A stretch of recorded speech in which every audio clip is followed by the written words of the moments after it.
कक्षा 6 से 8 तक की संस्कृत विषय के बारे में आपको वर्ण विचार के बारे में अध्ययन करवाऊंगा।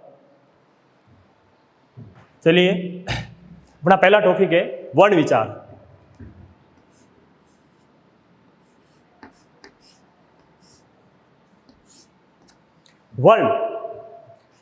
वर्ण को अक्सर भी कहते हैं भाषा की सबसे छोटी ध्वनि, या यूं कहे भाषा की सबसे छोटी इकाई जिसे वर्ण कहा जाता है, या फिर यूं कहे भाषा की वह सबसे छोटी सी ध्वनि जिसके कोई टुकड़े न किए जा सके, जिसके कोई टुकड़े न किए जा सके। भाषा की सबसे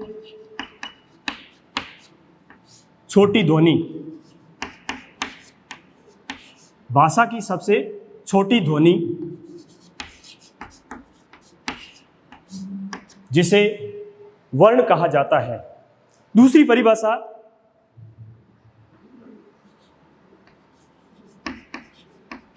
भाषा की वह मूल ध्वनि, वह मूल ध्वनि जिसके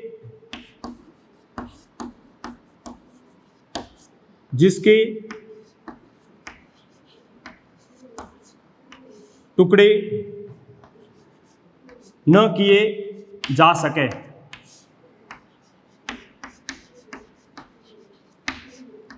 वर्ण कहा जाता है।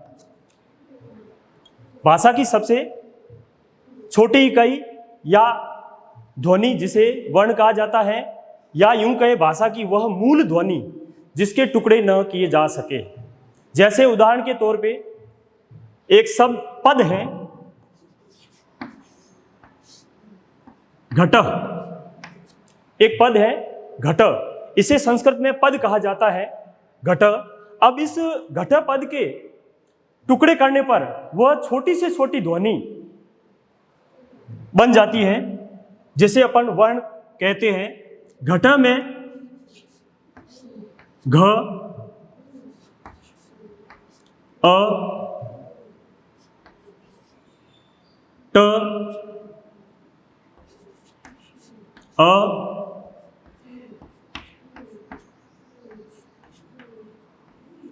और अंत में विसर्ग।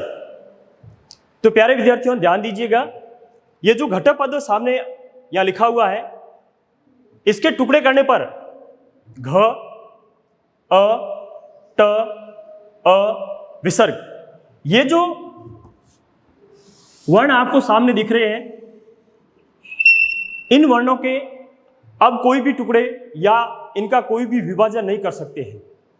ये सबसे छोटी से छोटी ध्वनि कहलाती है या मूल ध्वनि कहलाती है। इसे मूल ध्वनि भी कहते हैं, इसे मूल ध्वनि भी कहा जाता है। एक उदाहरण और देख लीजिए, जैसे मोहन, जैसे मोहन, यूं कहे तो मोहन संस्कृत की दृष्टि से एक पद है। अब इसके टुकड़े करने पर म, धन, ओ, धन, ह, धन, अ, धन, न, धन, अ, धन, विसर्ग। ये जो म धन, ओ धन, ह धन, अ धन, न धन, अ धन, विसर्ग, ये जो भी वर्ण दिख रहे हैं, अब ये मूल वर्ण है, इनके कोई अलग से टुकड़े अब अपन नहीं कर सकते हैं। तो ये था आपके वर्ण की परिभाषा और उससे संबंधित कुछ उदाहरण। अब वर्णों को अपन मूल रूप से दो भागों में बांटते हैं, एक जिसे स्वर वर्ण कहते हैं, दूसरा व्यंजन वर्ण। स्वर वर्ण को संस्कृत की दृष्टि से या संस्कृत भाषा की दृष्टि से अच कहते हैं और व्यंजन वर्ण को संस्कृत की भाषा की दृष्टि से हल कहते हैं।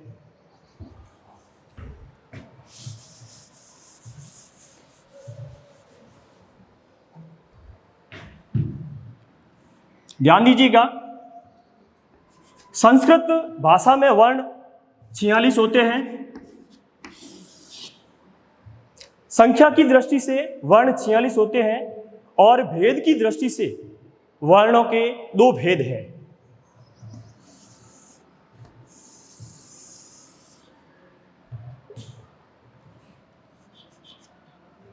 स्वर वर्ण,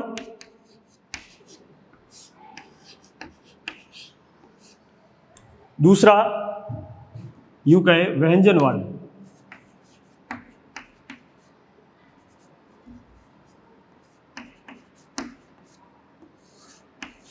व्यंजन वर्ण,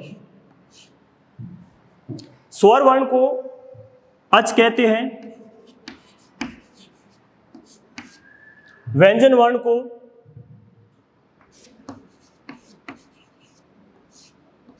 हल कहा जाता है। प्यारे विद्यार्थियों ध्यान दीजिएगा, स्वर्ण वर्ण संख्या में 13 होते हैं, व्यंजन वर्ण 33 होते हैं,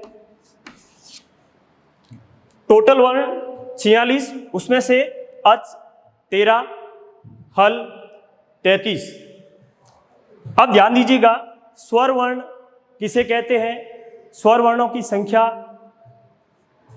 13 और उसके साथ में उसके कितने भेद होते हैं। प्यारे विद्यार्थियों ध्यान दीजिएगा, स्वर वर्ण वे वर्ण जो बिना किसी वर्ण की सहायता से बोले जाते हो, या फिर यूं कहे वे वर्ण जो स्वतंत्र रूप से बोले जाते हो, उन्हें बोलने में किसी प्रकार की कोई बाधा उत्पन्न नहीं होती हो।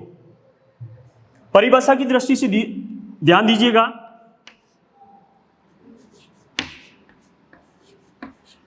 वे वर्ण जो बिना किसी वर्ण की सहायता से उच्चारित होते हैं, उच्चारित होते हैं। दूसरी परिभाषा, वे वर्ण जो स्वतंत्र रूप से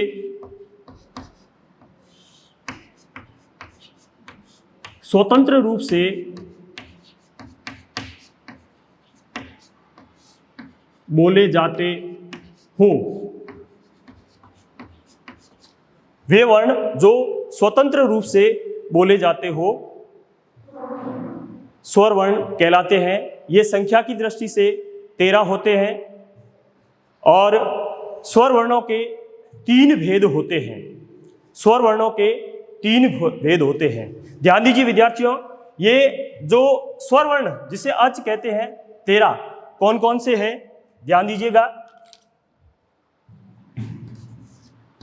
अ, आ, ई, उ, री, ए, आई, ओ, औ, अ, आ, ई, उ, इसमें एक द्रि भी है, द्रि वर्ण है। अ, आ, ई, उ, द्रि, री, ए, आई, ओ, औ। ध्यान दीजिएगा, ये 13 वर्ण 1, 2, 3, 4, 5, 6, 7, 8, 9, 10, 11, 12, एक बड़ी री भी है, बड़ी री जिसे 2 से ज्यादा 3 बार घुमाया जाता है। ये 13 अच है। अब इनके भेद, स्वरों के 3 भेद हैं। स्वरों के 3 भेद होते हैं।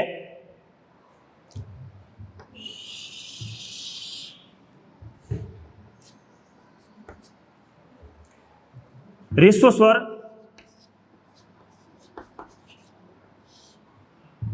नंबर 2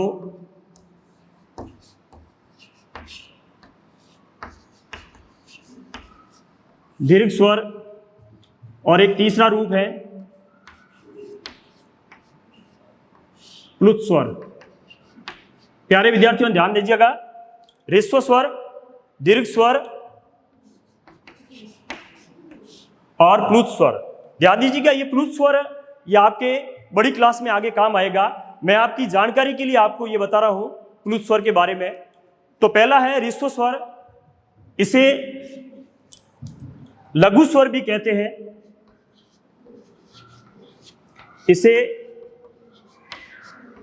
लघु स्वर भी कहते हैं। दूसरा है दीर्घ स्वर, इसे गुरु स्वर भी कहा जाता है। ध्यान दीजिएगा, ह्रस्व स्वर संख्या में 5 होते हैं, दीर्घ स्वर संख्या में 8 होते हैं, प्लुत स्वर संख्या में 9 होते हैं। ह्रस्व स्वर कौन कौन से होते हैं ध्यान दीजिएगा। ह्रस्व स्वर अ, ई, उ, री, द्री। ध्यान दीजिएगा, ह्रस्व स्वर या इसे लघु स्वर भी कहा जाता है। यानी ह्रस्व या लघु का अर्थ होता है छोटा, दीर्घ या गुरु का अर्थ होता है बड़ा। तो ह्रस्व स्वर 5 होते हैं, अ, ई, उ, री और द्री। इन्हें संस्कृत में मूल स्वर भी कहा जाता है। इन्हें संस्कृत में मूल स्वर भी कहा जाता है। ध्यान दीजिएगा विद्यार्थियों, अ, ई, उ, री, द्री ये मूल स्वर भी कहलाते हैं। अब दीर्घ स्वर जिसे गुरु स्वर भी कहते हैं, ये संख्या में 8 होते हैं। कौन कौन से होते हैं ध्यान दीजिएगा, आ, ई, उ,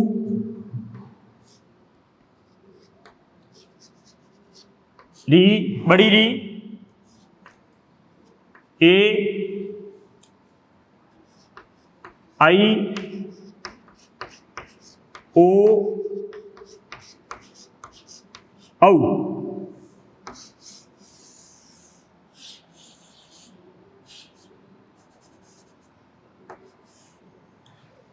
दीर्घ स्वर आ, ई, उ, बड़ी री, ए, आई, ओ, औ। तो ये दीर्घ स्वर कहलाते हैं, जिन्हें गुरु स्वर भी कहते हैं। तीसरा रूप है, ध्यान दीजिएगा प्यारे विद्यार्थियों, तीसरा रूप है प्लुत स्वर। ये 9 माने जाते हैं।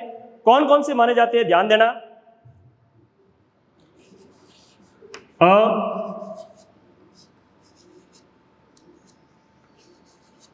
ई, उ, री, द्री, ए, आई, ओ, औ। प्यारे विद्यार्थियों ध्यान देना, ये जो प्लुत स्वर है, इन प्लुत स्वरों को दर्शाने के लिए स्वरों के आगे 3 का अंक लिखा जाता है। ये इनकी पहचान है। जैसे अ के आगे 3 का अंक लिख दिया, ई के आगे 3 का अंक लिख दिया, उ के आगे 3 का अंक लिख दिया।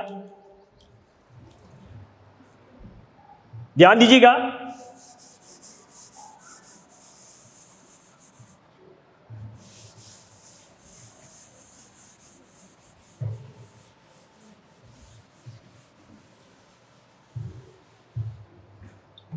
ध्यान दीजिएगा, जो ये प्लुत स्वर थे,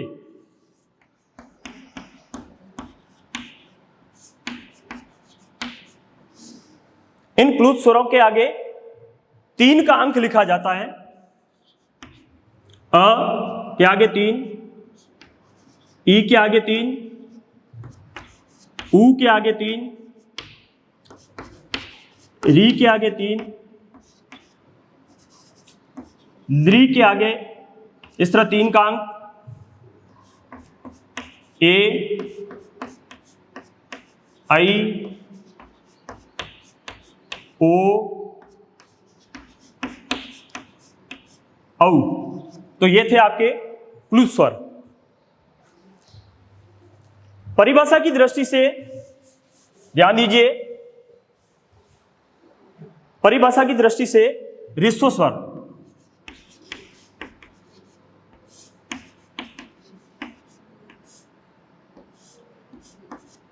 वे वर्ण जिन्हें उच्चारित करते समय एक मात्रा का समय लगता हो। वे वर्ण जिन्हें उच्चारित करते समय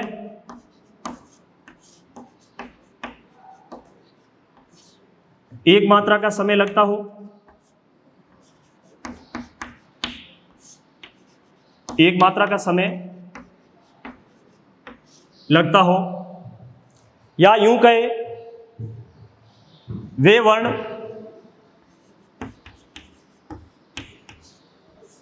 जिन्हें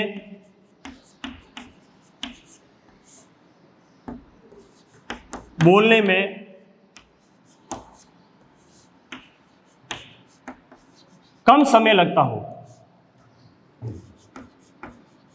कम समय लगता हो। ध्यान दीजिएगा, वे ह्रस्व स्वर जिन्हें उच्चारित करते समय एक मात्रा का समय लगता हो, या यूं कहे वे वर्ण जिन्हें बोलने में कम समय लगता हो, उन्हें ह्रस्व स्वर या लघु स्वर भी कहा जाता है।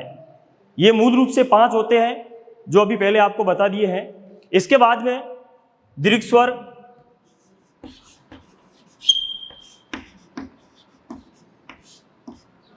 दीर्घ स्वर, ध्यान दीजिएगा प्यारे विद्यार्थियों, दीर्घ स्वर ह्रस्व की अपेक्षा बोलने में या उच्चारित करने में ज्यादा समय लगता हो, या यूं कहे 2 मात्रा का समय लगता हो। उच्चारित करते समय, उच्चारित करते समय 2 मात्रा का समय लगे, 2 मात्रा का समय लगे, समय लगे, या यूं कहे वे वर्ण जिन्हें बोलने में ह्रस्व की अपेक्षा अधिक टाइम लगे, ह्रस्व की अपेक्षा, ह्रस्व की अपेक्षा अधिक समय लगे,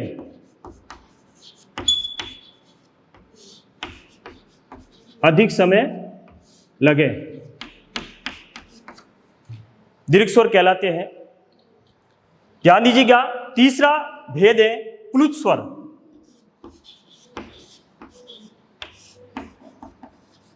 प्लुत स्वर, प्यारे विद्यार्थियों, ह्रस्व में 1 मात्रा का समय लगता है, दीर्घ स्वर में 2 मात्रा का समय लगता है, प्लुत स्वर में 3 मात्रा का समय लगता है। यानी प्लुत स्वर को बोलने में, उच्चारित करने में 3 मात्रा का समय लगता हो,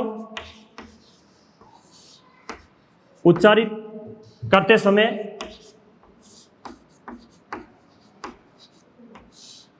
3 मात्रा का समय लगे, 3 मात्रा का समय लगे, या यूं कहे दीर्घ स्वर की अपेक्षा अधिक समय लगे। दीर्घ स्वर की अपेक्षा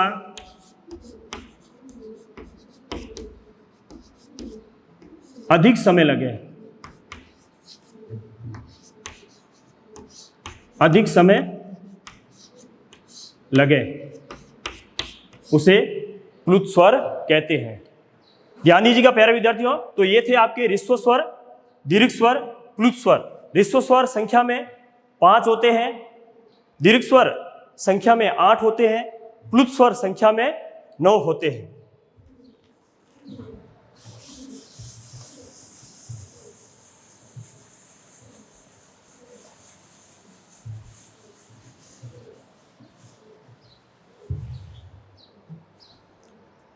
अब वर्ण का दूसरा भेद व्यंजन।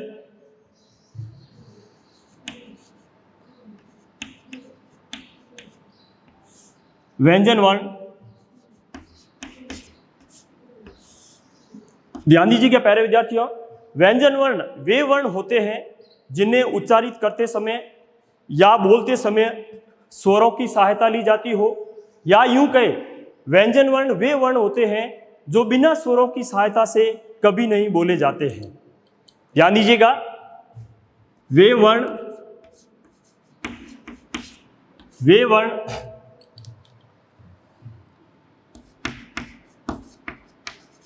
जिन्हें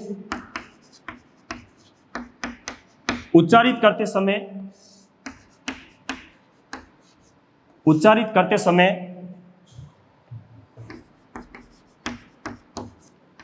स्वरों की सहायता ली जाती हो,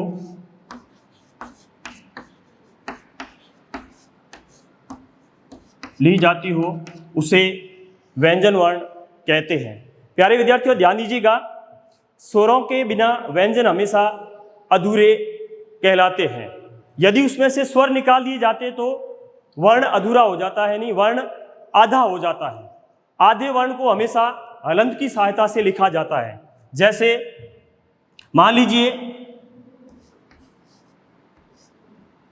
ये वर्ण है क, ये क वर्ण है, ये पूर्ण रूप से व्यंजन है, पूर्ण रूप से ये व्यंजन माना जाता है। यदि इसमें से इसके टुकड़े कर दिए जाए क धन अ, क धन अ, तो ये जो वर्ण क है, हलंत युक्त क है, ये आधा व्यंजन वर्ण कहा जाता है। यानी कुल मिला के बिना स्वरों की सहायता से व्यंजन नहीं उच्चारित होते हैं, नहीं बोले जाते हैं और नहीं लिखे जाते हैं। यदि लिखे जाते हैं तो वो इस तरह से हलंत नीचे लिखकर लिखे जाते हैं। तो वे वर्ण जिन्हें उच्चारित करते समय स्वरों की सहायता ली जाती है व्यंजन कहे जाते हैं, या वे वर्ण जिन्हें उच्चारित करने के लिए किसी न किसी स्वर की हेल्प या स्वर की सहायता ली जाती हो, उसे व्यंजन कहते हैं। व्यंजन मुख्य रूप से 33 होते हैं। संख्या की दृष्टि से व्यंजन 33 होते हैं। संख्या की दृष्टि से व्यंजन 33 होते हैं, लेकिन भेद की दृष्टि से व्यंजन मुख्य रूप से 3 प्रकार के होते हैं: स्पर्श व्यंजन, अंतस्थ व्यंजन और ऊष्म व्यंजन, या उसे उष्ण व्यंजन भी कहा जाता है। ध्यान दीजिएगा प्यारे विद्यार्थियों, व्यंजनों के भेद, व्यंजनों के भेद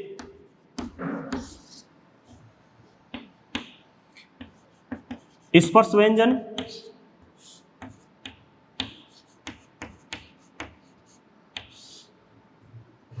दूसरा अंतस्थ व्यंजन,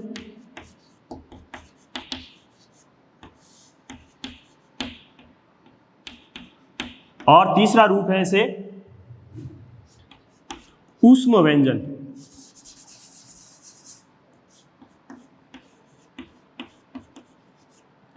ऊष्म व्यंजन, या इसे इसका दूसरा नाम उष्ण व्यंजन भी है। उष्ण व्यंजन भी कहा जाता है। ध्यान दीजिए प्यारे विद्यार्थियों, व्यंजन संख्या की दृष्टि से 33, भेद की दृष्टि से 3 प्रकार के: स्पर्श व्यंजन, अंतस्थ व्यंजन और ऊष्म व्यंजन। स्पर्श व्यंजन ये संख्या की दृष्टि से 25 होते हैं। अंतस्थ व्यंजन संख्या की दृष्टि से 4 होते हैं। ऊष्म व्यंजन संख्या की दृष्टि से ये भी 4 होते हैं। ध्यान दीजिएगा विद्यार्थियों, स्पर्श व्यंजन को उदित व्यंजन भी कहा जाता है, इसे उदित व्यंजन भी कहा जाता है। इसका दूसरा नाम उदित व्यंजन भी है। ये आपके आगे बड़ी क्लासों में इसकी परिभाषा और इसके बारे में बताया जाएगा।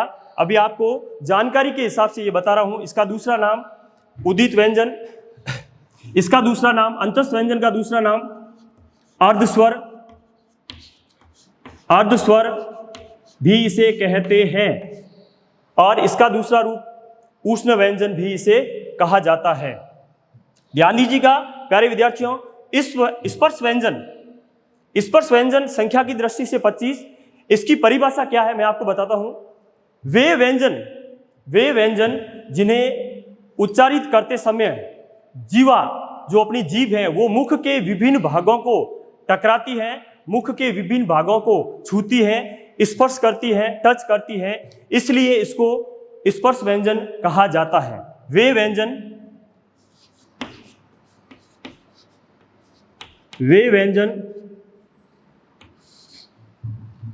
जिन्हें बोलते समय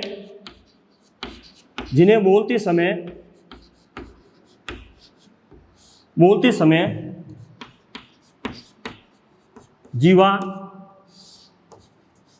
मुख के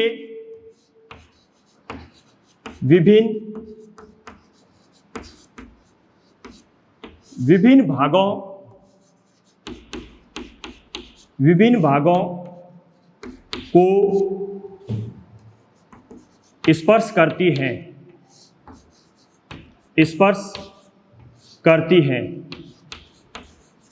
उन्हें स्पर्श व्यंजन कहा जाता है। स्पर्श व्यंजन 25 होते हैं। कौन कौन से होते हैं प्यारे विद्यार्थियों? स्पर्श व्यंजन क से लेकर म तक जो भी वर्ण आते हैं, क से लेकर जो भी व्यंजन वर्ण आते हैं वे सभी स्पर्श व्यंजन कहलाते हैं। ध्यान दीजिएगा,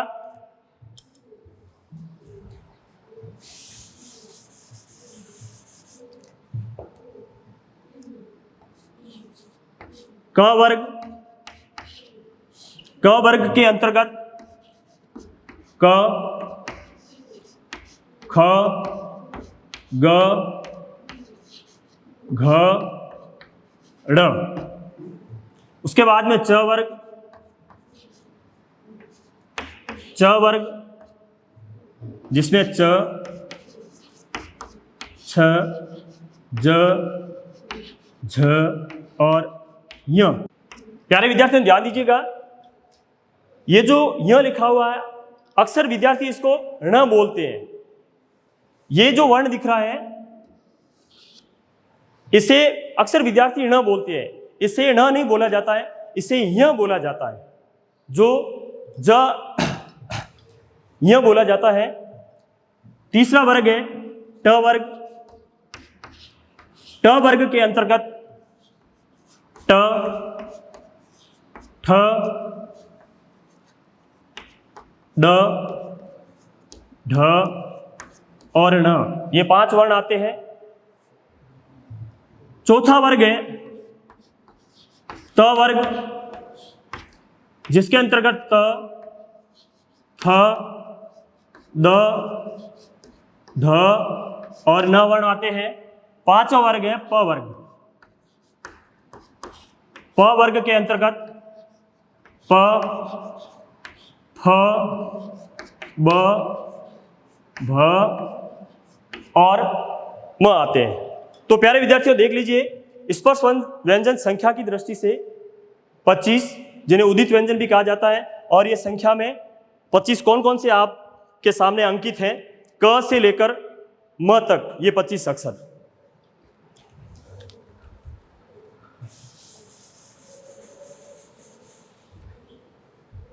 व्यंजनों का दूसरा भेद है अंतस्थ व्यंजन, जिन्हें अर्धस्वर भी कहा जाता है, और ये संख्या की दृष्टि से 4 हैं। कौन कौन से हैं ध्यान दीजिएगा, य,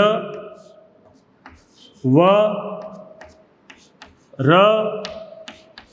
ल। प्यारे विद्यार्थियों आपने देखा होगा हिंदी के अंतर्गत य, र, ल, व लिखे जाते हैं, जबकि संस्कृत भाषा में य, व, र, ल लिखे जाते हैं ये वर्ण। इनका लिखने का भी कोई कारण है जो मैं आगे बताऊंगा। तो ये अंतस्थ व्यंजन कहलाते हैं। अंतस्थ व्यंजन वे वर्ण जिन्हें उच्चारित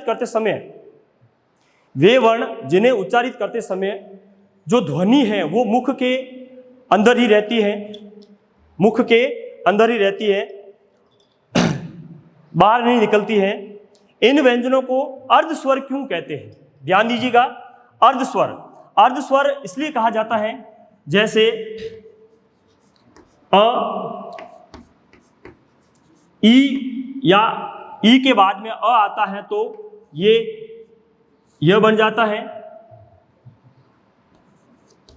ऊ के बाद में अ आता है तो ये व बन जाता है।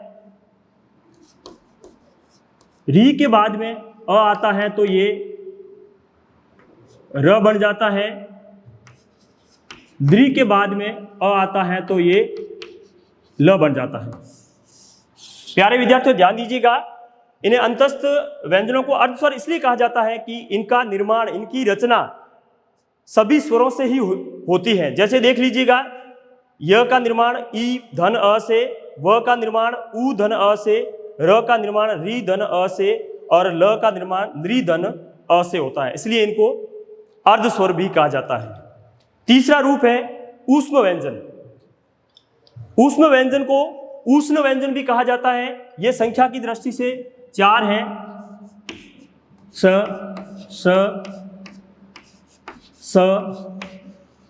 ह, तीनों स और ह ये ऊष्ण व्यंजन कहलाते हैं।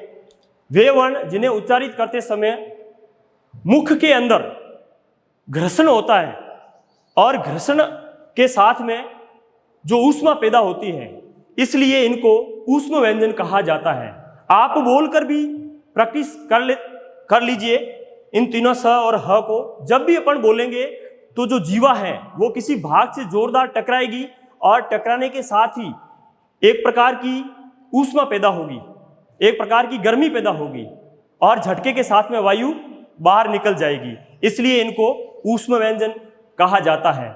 स ह ये ऊष्म व्यंजन है। ध्यान दीजिएगा विद्यार्थियों, ये जो तीनों स आपको दिख रहे हैं, इन तीनों का एक निश्चित क्रम है, इन्हें उलट पुलट के नहीं लिखा जा सकता है। तीनों स का एक निश्चित क्रम होता है। ये इसलिए होता है, इनके जो उच्चारण स्थान है वो भी क्रम से बोले जाते हैं, इसलिए इनका भी एक निश्चित क्रम होता है। तो ये थे आज आपके वर्ण विचार, वर्णों के भेद। कल आपको अगली कक्षा में आगे का चैप्टर पढ़ाएंगे। थैंक यू, धन्यवाद।